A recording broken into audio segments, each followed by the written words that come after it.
going to make another video about safeguarding. Guess what? As usual with my videos, I saw something on Twitter and it you know, has been working its way through my brain as I process it, and I want to share it with you. So this is a thread that was made by GeorgiaXCross on December the 16th, 2021. And she's talking about some new statutory guidance which came out, which is important. And, you know, this is the legislative and policy framework that we work with within the UK. So this is really important for safeguarding. It's not as dry as it sounds, okay? Stick with it. So, quick thread. Please read this piece on the latest addition to the statutory guidance for safeguarding in schools. Statutory means what schools must do to comply with the law. Any organisation working with children or their parents, brackets, parents are often the initial or concomitant targets of abusers, as they oversee access to their children, close brackets, should be looking to model their safeguarding approaches in the same way. Note advice in this article about how to respond if safeguarding concerns are raised with your organisation, even if these concerns are low level and do not meet a threshold of immediate harm. For example, you need to create an open and transparent culture where staff feel comfortable raising any concerns, even nagging doubts, about colleagues or even themselves. An employee who is the subject of a low-level concern may say that they are being bullied by the person who raised it, or that they are being harassed or discriminated against by the school. Also bear in mind that an employee who has raised a concern will likely have blown the whistle and so should not be treated badly or dismissed for reporting the concern. And then it advises you to also read a wise thread from Safe Schools _UK, who are a fantastic organisation, the Safe School Alliance, who are brilliant at this stuff.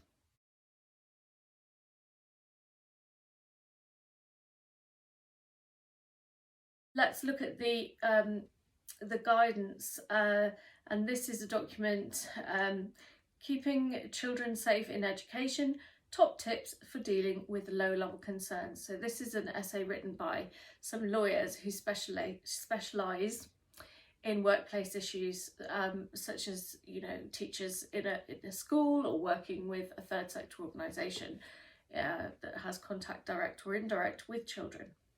So it says, Department of Education releases new guidance. The latest updates to the statutory guidance introduce a new duty on schools and colleges to deal with low-level safeguarding concerns. While there is a clear rationale for picking up on possible safeguarding concerns as early as possible, putting this new duty into practice may not be straightforward.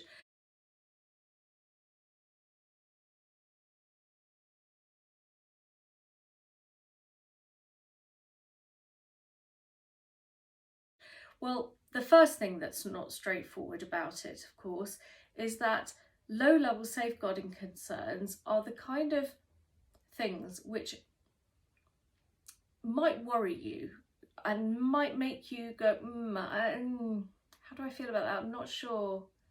And they're not the kind of things where you would phone 999, like hit the alarm, all hands to the pump, there's some kind of immediate deadly danger. A child is wandering into traffic. Somebody has left the gas on. You know, something that is like danger of death. So something where, I don't know, the decision is fairly clear cut. A child has come to school, they haven't eaten for 3 days, they're wearing clothes that are falling off them. There's a clear case of neglect. We need to phone the social workers. Like, you know, it's a kind of clear-cut situation that you have to phone. We're talking low-level safeguarding concerns here, so this is a little bit more subtle. So we're talking about things where, you know, maybe somebody makes a couple of off-colour jokes and you think, is it just they've got a weird sense of humour, or like why are they joking about something that's just not funny? It's just not funny. Or it would be funny if they were in a bar but they're a teacher and it's weird because your joke is about, I don't know, girls wearing short skirts or something. So it's inappropriate, but it's not danger of death inappropriate. It's just something that makes you go, that's not okay. What's wrong with that? That's just doesn't feel right. And it's a case of what do we do when we have those feelings?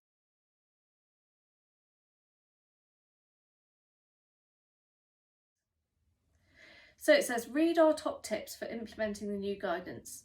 1. Understand the new duty.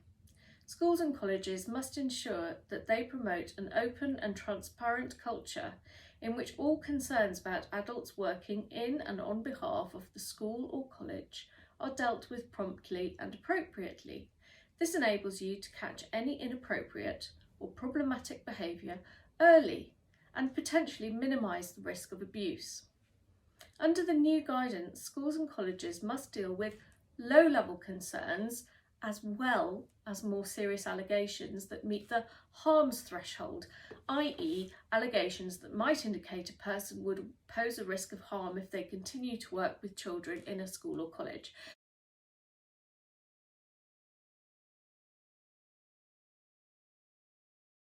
So those are the kind of things where someone's going to make an allegation and the essential kind of staff protocol would be probably we're going to suspend this person, do a formal investigation, come to some conclusions, and it could be career ending for that teacher, and it could have already had life-changing consequences for children in the school.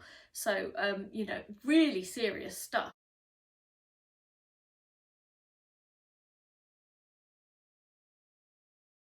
And we're talking about things that are low level, so things that are not approaching that level of harm. So we're not anticipating that whatever has happened has caused a life-changing injury.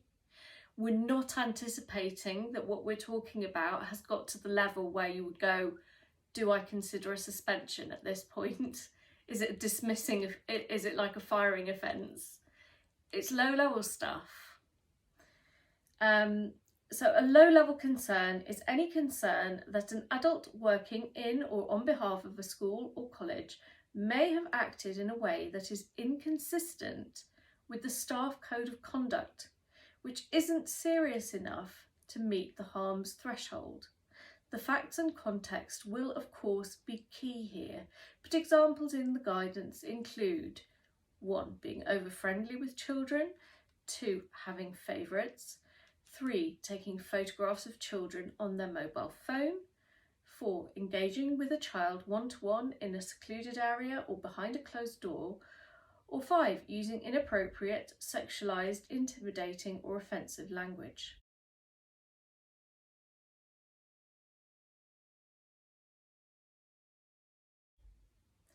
Two, update your policies.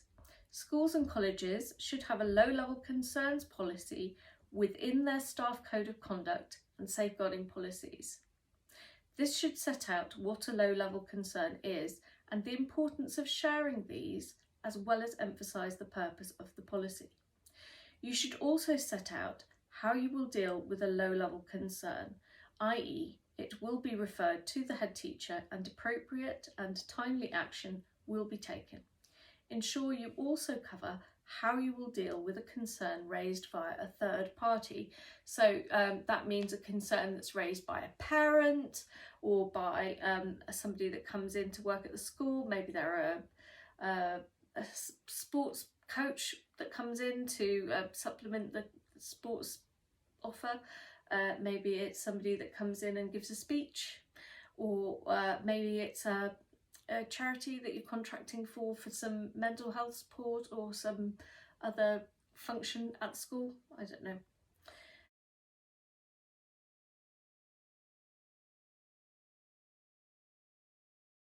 So why is it important that we share low-level concerns? So what we think about is that safeguarding is all about building patterns.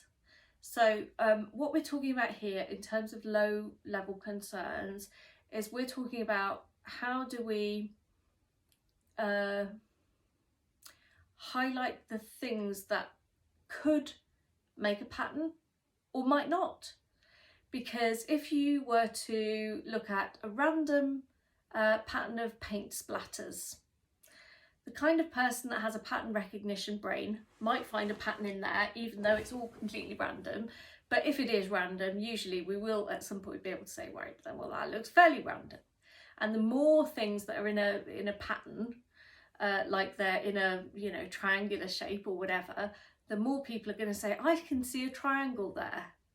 So what we're looking for here is points of like paint splatter, which would indicate a larger pattern, which we would associate with a risk. So the kind of patterns that we're looking for, we might be talking about somebody who told a female pupil that they were beautiful. Just that.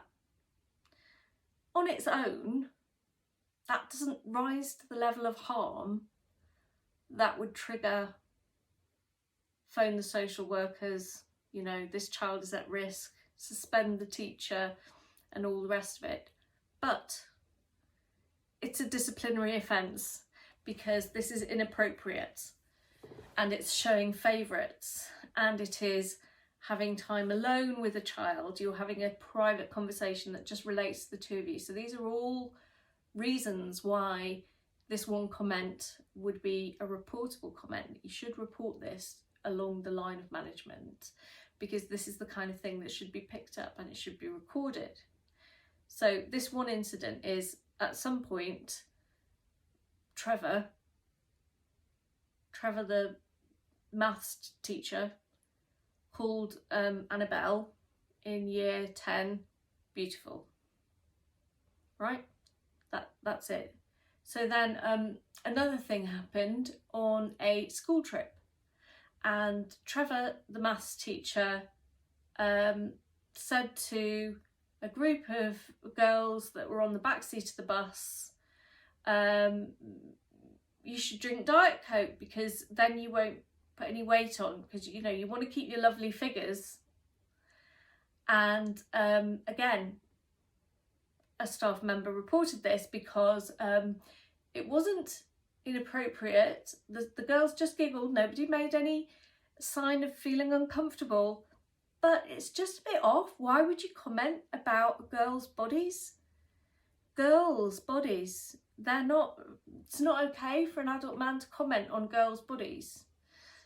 But it doesn't rise to the level of harm. It's not something that would bring down the wrath of social services or you know, send the police round to arrest the teacher. It doesn't rise to that. It's just another splatter on our kind of, you know, is there a pattern in these paint splatters? And then there's a third incident where it's the staff Christmas party and Trevor, the maths teacher, makes a pass at Mademoiselle, the French exchange student who's come in to help with so she's a young adult who's come in to volunteer at school, and he makes a kind of clumsy pass. You know, they're both adults, they're both single. It's kind of not okay though because it's a workplace thing, and although it was kind of that boundary between work and social, it's not okay. It's not okay because he's 20 years older than her and, you know, his attentions were unwelcome and he should have known that without having to make a pass at her. And she said it was fine. She wasn't worried about it or anything like that. She didn't want to take it further.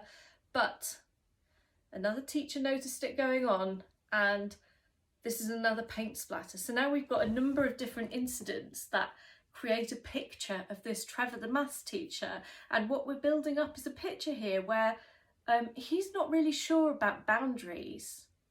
He's not really sure about what it's okay for him to comment on and what it's not okay for him to comment on.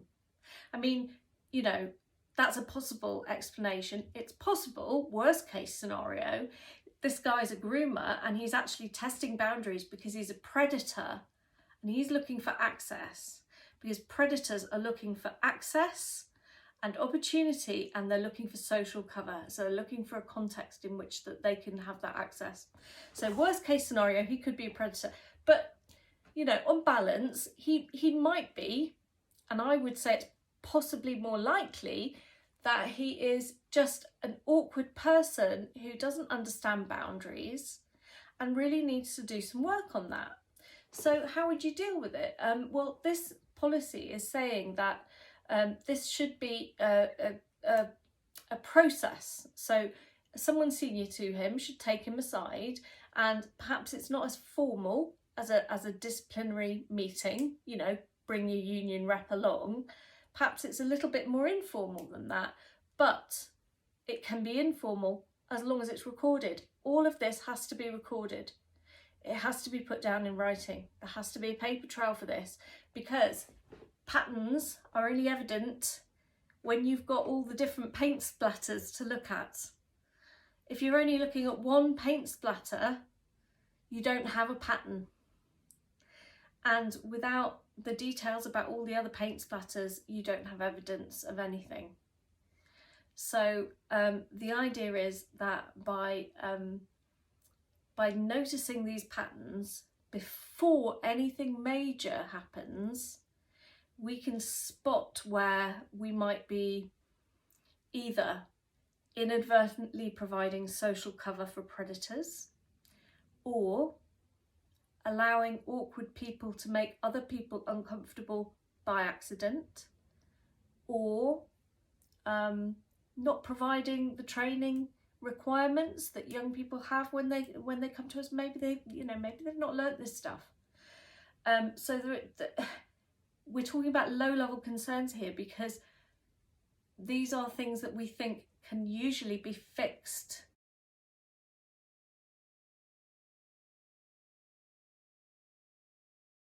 Clayton. Number 3, get staff on board. In order for schools and colleges to catch any inappropriate or problematic behaviour early, you need to create an open and transparent culture where staff feel comfortable with raising any concerns, even nagging doubts about colleagues or even themselves. Simply asking staff to read your policy is unlikely to achieve this. You need to discuss with staff and explain what you need from them and why, and ask them if they have any concerns over the new guidance and allay any fears or misunderstandings they may have. They may be reluctant to report a low-level concern about a colleague for fear of being judged, looking stupid, or being ostracised. They might be worried about the colleague or other staff finding out. Having an open discussion about this and explaining that anyone who speaks out will be commended and protected should help to reassure staff and create an open culture. Holding staff training sessions could also help staff to feel confident in distinguishing appropriate behaviour from concerning problematic or inappropriate behaviour in themselves and others.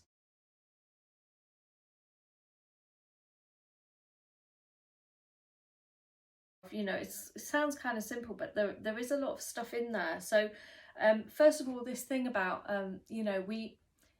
it's very difficult for British people. We don't talk about feelings. Like socially, there are a lot of kind of it's a little bit taboo to talk about, you know, you said that thing to me and it made me feel this way, and now I'm telling you those feelings because you know, I'd like it not to happen.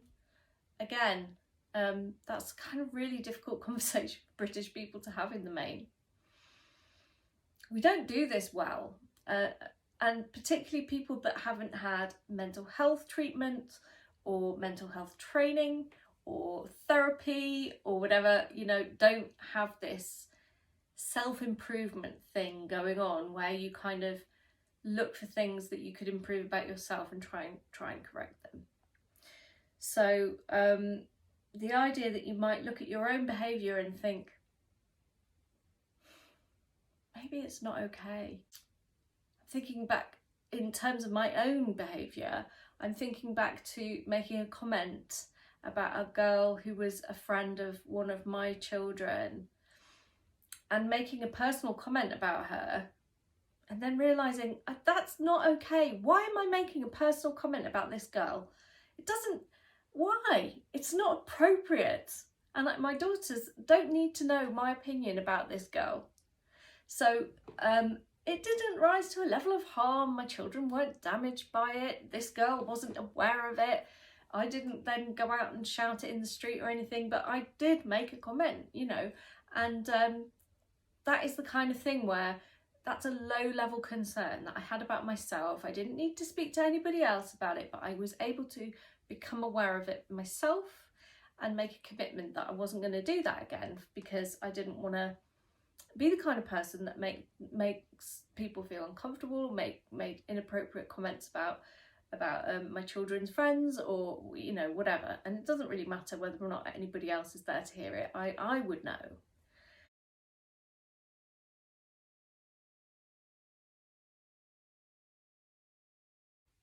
It is a really difficult thing if you're going to have a conversation with somebody that you work with and you want to communicate with them that there's something they're doing that you'd like them to stop doing or to do differently. That can be really awkward to do, and you know, especially if perhaps they're at an equal seniority to you, or they're even more senior than you are. That can be really, really extraordinarily difficult. So policies like this are a really, really great way of making sure that organisational leadership understand that it's their responsibility to create a culture where there are opportunities to have conversations like that are really awkward and which go against our kind of social conditioning to a degree. So you've got to kind of maybe do lots of role play in your training so that people get a really clear sense of where the line is. Like, we're not saying, you know, I think this child might have been abused, or this child might be being commercially exploited, or whatever. Those are like, you know, the harms threshold has been met. We're talking much lower level harms here. So obviously you still take action against, you know, big, big, big red flags. We're talking about little red flags. And the more little red flags you have, the more of a pattern you can see. And pattern recognition is important. And it's a very good skill that we have. So the other thing is that if you were to make a disclosure about somebody that has made you feel uncomfortable, or you've witnessed something that you think might have made someone else feel uncomfortable, essentially you are a whistleblower and you're probably covered under whistleblower protections. I am not a lawyer, you know, you might want to seek legal advice, you know, if you're in this position at work, I don't know, but your union certainly would be always a good place to check, and they also generally have like a legal thing, part of your union membership, but also you have whistleblower protections, and your organisational policy should reflect that whistleblowers should be protected. So the organisation should make it easy for you to make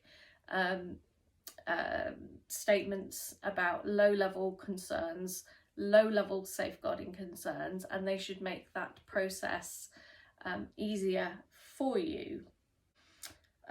Because creating that culture doesn't happen by accident, you know, it's a very conscious process of creation and recreation, and it never ends, and it can go in the other direction just as easily if you take your eye off the ball. So I would say that that would be a priority.